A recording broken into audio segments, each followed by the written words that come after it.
Hello guys, welcome back to my YouTube channel. So our topic for today is quantitative research along with its characteristics, strengths, and weaknesses.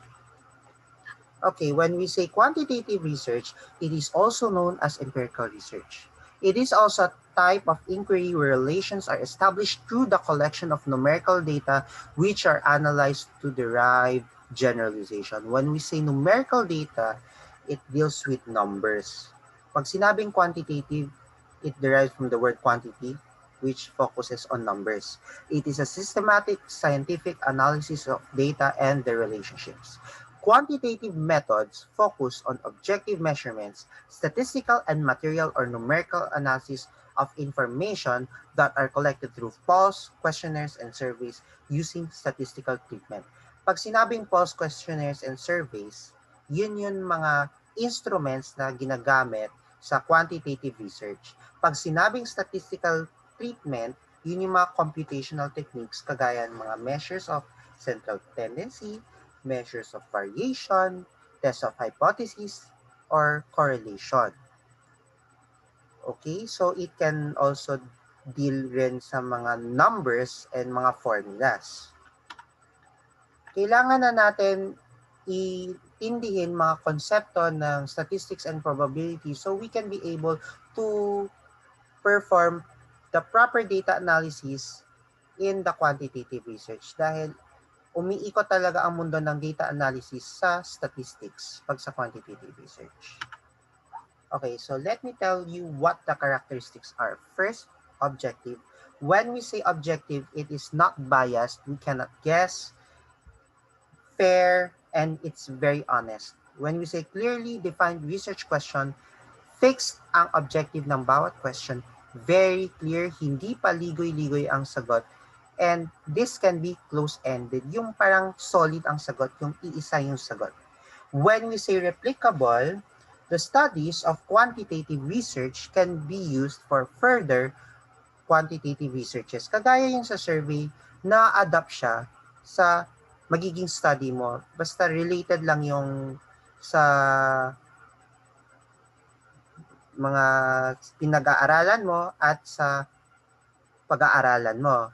Yun sa thesis ko kasi, I used another survey, a survey na na-adapted siya sa previous study kasi related kasi yung thesis topic ko sa survey na yon. Yun ang example ng replicable. When we say numerical data, it deals with numbers, percentages, graphs, and pie charts. When we say future outcomes, okay, na-compute na natin yung resulta.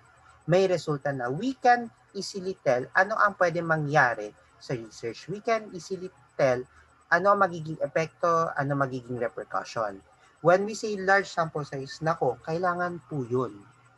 Kasi yun yung nagpapa-accurate sa results. This make the results accurate. This reduces the bias of the research. Nababawas ang pagiging subjectivity ng research kapag dumadami ang mga participants. Mas tumitibay ang quantitative research at yung variables mismo kapag dumadami ang participants. Mas nagiging effective ang study. When we say strengths of quantitative research, these are objective and free from personal bias. So walang favoritism yan ha. Pag sinabing quantitative studies are replicable, nagagamit ang mga studies natin. This can be reproduced to pursue yung comparison of studies. Para mag-compare tayo na ano mas okay, ano mas hindi. Data collection is easier and faster to do. So, imbis na maghuhula tayo, imbis na basahin natin yung utak ng mga tao, we can just collect data by numbers, let's say mga survey, 1, 2, 3, 4, 5. Ang hihingi lang natin yung numbers eh. And besides, we can compute. The usage of statistical techniques facilitates sophisticated analysis. So, bale, yung mga findings natin ay based sa numbers. For example, 4.0, very good. 3.0, good. Yung mga ganun, yung it produce authenticity, yung honesty, yung hindi tayo magiging judgmental. Sa quantitative research kasi bawal judgmental ha. All we have to do is to judge according to numbers.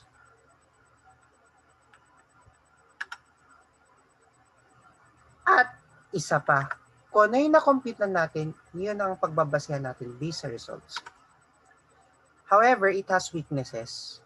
Kailangan large number of respondents. Kasi kung konti yung number, hindi magiging effective yung study. Magiging mahina lang yung study nyo.